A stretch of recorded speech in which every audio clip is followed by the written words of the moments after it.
você está assistindo esse vídeo é porque você sente que você trabalha muito, mas seu dinheiro simplesmente some antes do final do mês. Eu acertei? Você trabalha, seu dinheiro cumpre suas obrigações, mas no final do mês a sensação é sempre a mesma. O dinheiro simplesmente desapareceu. Isso não acontece por acaso, nem é apenas uma questão de ganhar pouco. Na maioria dos casos, o problema está na falta da clareza. Quando você não sabe exatamente para onde cada real seu está indo, você perde o controle e essa perda custa caro ao longo prazo.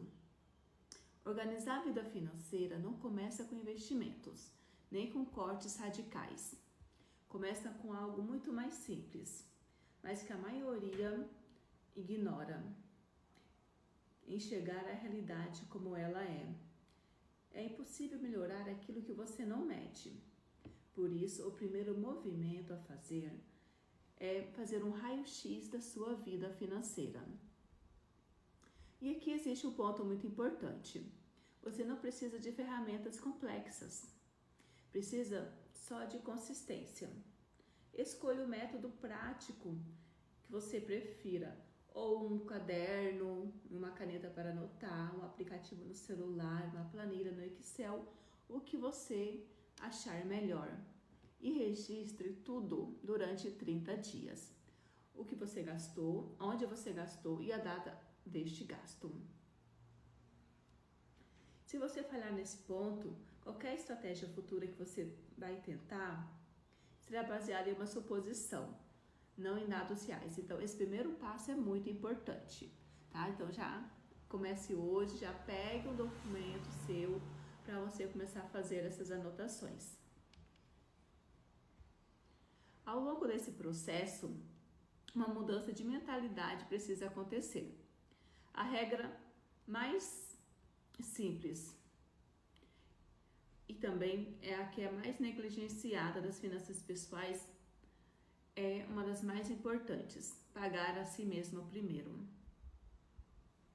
Isso significa que assim que o dinheiro entra, uma parte dele deve ser separada para você, antes de qualquer gasto.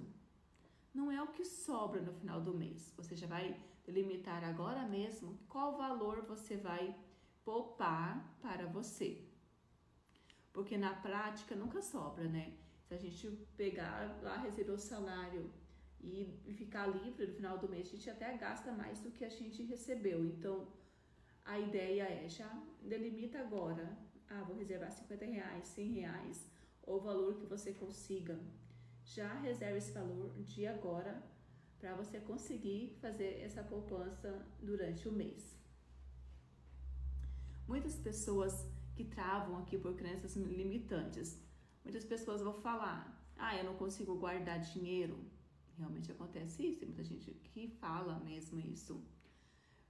Mas isso não é apenas um pensamento, tá? Elas moldam o comportamento que a gente tem. Começa do nosso subconsciente. Se a gente já pensa que não vai conseguir guardar, obviamente a gente vai gastar todo o dinheiro que a gente recebe. Enquanto você continuar repetindo essa sua mentalidade, que não vai conseguir guardar dinheiro, você vai continuar agindo da mesma forma. A substituição consciente nesse tipo de pensamento não é motivacional, é um pensamento, assim, uma atitude estratégica, porque você precisa assumir o controle do processo, mesmo que seja no começo com pequenos valores. Então, se você acha que não vai conseguir guardar R$100 por mês, tenta guardar 20, experimenta começar no primeiro mês guardar R$20 por mês. Só faça o teste neste momento, faça só o teste, experimente já fazer essa reserva de R$20 agora neste mês de abril.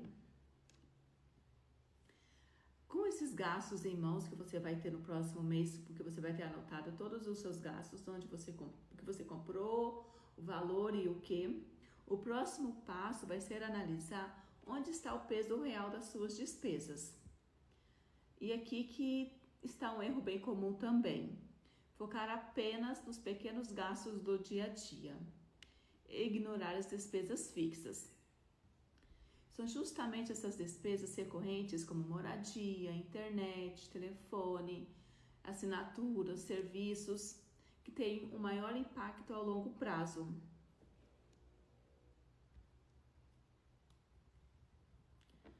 Você já parou para pensar e analisa aí agora comigo? Às vezes a gente tem alguma assinatura de algum programa de TV, por exemplo, que a gente nunca usa. Tem lá Netflix, um outro aplicativo lá na televisão de filmes, mas a gente mal usa um aplicativo. Que tal a gente já começar a fazer o cancelamento de um desses? Ou alguma outra coisa, algum outro custo que você tem todo mês e não usa, ou quase nunca usa, ou que não tem tanta necessidade de ter esse custo. Pense nisso. Também vai entrar agora, nesse próximo mês, uma habilidade da gente fazer negociação, principalmente com planos de telefones celulares, né? É uma ideia, uma sugestão mais comum para todos. Porque a maioria das pessoas, né, é normal a gente aceitar os valores cobrados sem questionar, que é um erro. As empresas de serviços trabalham com margens que permitem desconto. Isso principalmente quando tem um risco de cancelamento. Quando você entra em contato com essa empresa e está preparado, sabendo quanto você paga, quanto a concorrência oferece, qual valor você está disposto a aceitar, você muda completamente a dinâmica da conversa. E é justamente aí, nesse momento, que surgem as melhores condições. Eu creio que muitas pessoas já fizeram isso, né? Até escreva aqui nos comentários. Agora até não tanto, mas antes com os internets pré-pago, os celulares pré-pago, a gente tinha as competições das operadoras, a gente tinha por exemplo, ligava para cancelar porque estava muito caro. Aí a empresa oferecia um desconto e a gente acabava ficando. Então essa é a ideia aqui, não só para celular, qualquer outro plano que a gente tenha. Mas é importante, antes da gente fazer essa ligação, a gente pesquisar o concorrente, saber o plano do concorrente, o valor, o que cobre, o que ele não cobre, para nós podermos ter argumentos quando for ligar para a empresa, né, conseguir argumentar para ter o desconto bom, o desconto que a gente pretende. Então é bem importante isso, não é só, eu vou ligar, eu tenho plano da minha operadora do celular, por exemplo. Vou ligar porque eu quero cancelar, porque eu quero um desconto. Não, você vai ter que justificar por que você quer cancelar, né? E justificar que a concorrente é mais em conta, oferece mais benefícios. Para isso, você já precisa estar preparado. Essa questão também, até já comentei um pouco da questão das assinaturas, né? Que são valores pequenos, mas que ao longo tempo pesa, né, no orçamento. Então, já é importante já analisar, verificar certinho o que é preciso ter, o que a gente não usa para poder cancelar. É importante já fazer essa análise também. Um dos gastos que tem bastante impacto é a moradia, né? Mas isso é um ponto assim que tem que ter bastante cuidado, porque, né, às vezes, né, a pessoa não consegue comprar de imediato ou fazer um financiamento, então tem que pagar aluguel. Às vezes a pessoa não tem condição de dar uma entrada em um financiamento, que no meu ponto de vista é sempre melhor o financiamento do que pagar aluguel, porque o financiamento você vai estar pagando o que é seu, mesmo que pague mais, e o aluguel você nunca vai ter retorno, né? A não ser que você pegue esse dinheiro nessa diferença do alugar, consiga um alugar mais em conta, e a diferença do que você ia pagar no financiamento, você faça um bom investimento. Mas aí são tudo questão de estratégia. Outro ponto que nós precisamos fazer uma análise é sobre as despesas com alimentação, tá? Por que a alimentação? Muitos de nós costumamos ir ao mercado, por exemplo, um exemplo mais prático. A gente vai ao mercado sem lista de compra. Então, a gente sempre acaba gastando coisas que às vezes não teria necessidade. Compra por impulso, chega em casa, já tem aquele produto e com o tempo pode ocorrer de estar vencendo. Então, é importante você fazer a sua lista de mercado antes de ir, tá bom? Qualquer coisa, vai na feira, faça o mesmo. Quando a gente faz esses ajustes, obviamente vai começar a ter sobras de dinheiro, às vezes nem tanto, né? Ou para quem vivia se endividando todo mês, vai começar a aliviar, vai começar a fazer menos dívidas. Então é importante fazer essa análise. Outro ponto para a gente pensar, vamos pensar juntos aqui, é a questão das dívidas, tá? Às vezes você tem alguma dívida, juros do cartão alto, cheque especial, e às vezes você nem se atenta, né? Vai pagando os juros, a dívida mantém, no final do tempo você vai ver que você pagou já o valor da sua dívida várias vezes só em juros e a dívida continua lá. É preciso estratégia para isso também, tá? Como você já começou já o processo de fazer a lista para economizar, ver quais aplicativos podem ser eliminados, juntar esse dinheiro todo mês, apesar que esse dinheiro todo mês que a gente propôs no início de R$20 não é para gastar, tá? Agora, então, mas mesmo assim, você precisa pensar nessas suas questões de juros. Às vezes, fazer alguma substituição dos seus juros, você tem que analisar, se tiver mais de uma situação, quais os juros que tem as taxas mais altas para você pagar primeiro, porque se os juros têm a taxa mais alta, vai ser descontado mais, você vai pagar mais juros, então tem que fazer essa análise.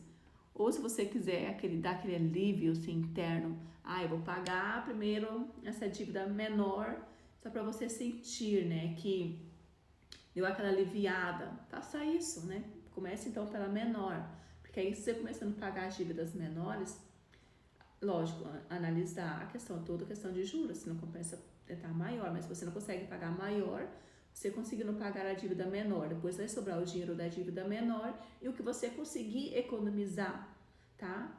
Nos passos que nós já conversamos anteriormente, você vai conseguir daí pagar a dívida maior. Apesar que não é tão simples, né? Mas se a gente colocar no papel, a gente começar a praticar, sim, é possível a gente ir pagando essas dívidas. Lembra que é consistência. Então, eu tentei 3, 4 meses, não consegui. Continue com 3, 4 meses, você já vai ter conseguido economizar, você já vai ter conseguido fazer uma poupançazinha. Falo poupança no sentido de você se pagar.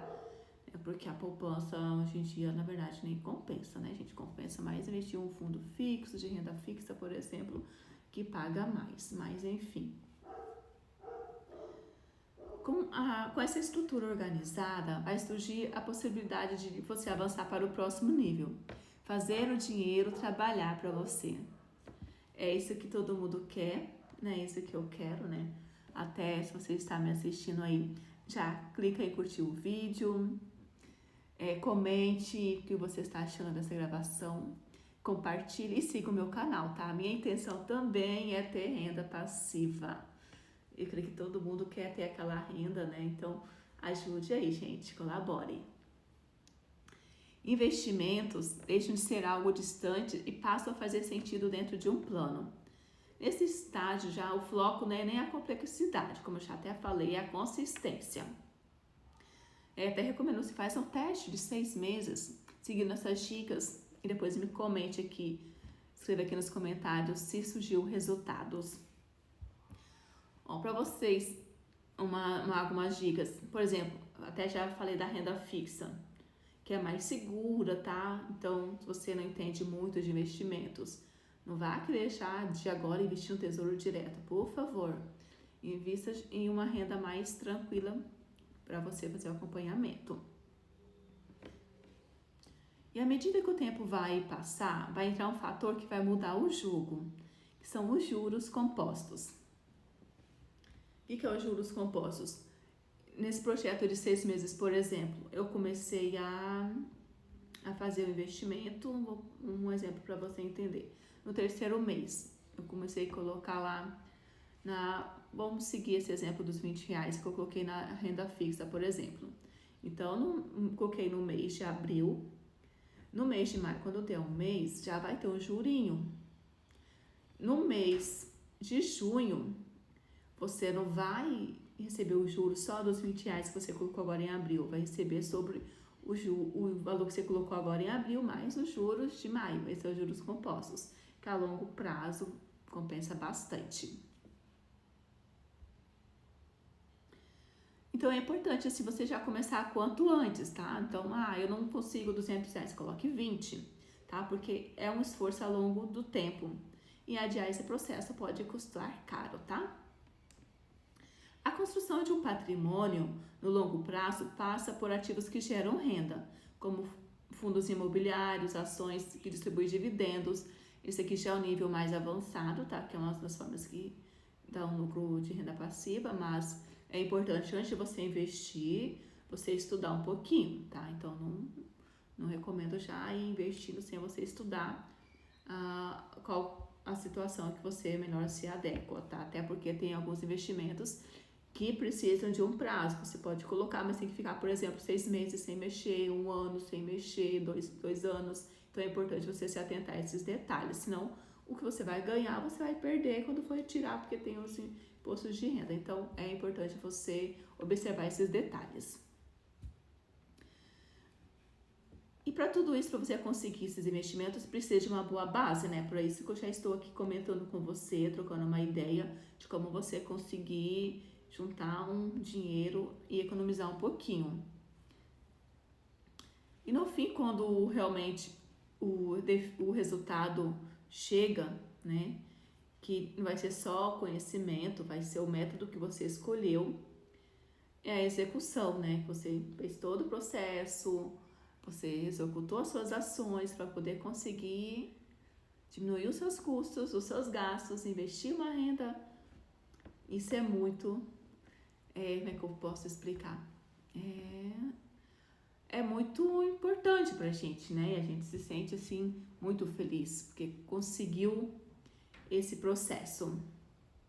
E são uma estratégia simples, né? Como eu passei para vocês, que no longo tempo a gente consegue esse resultado maior.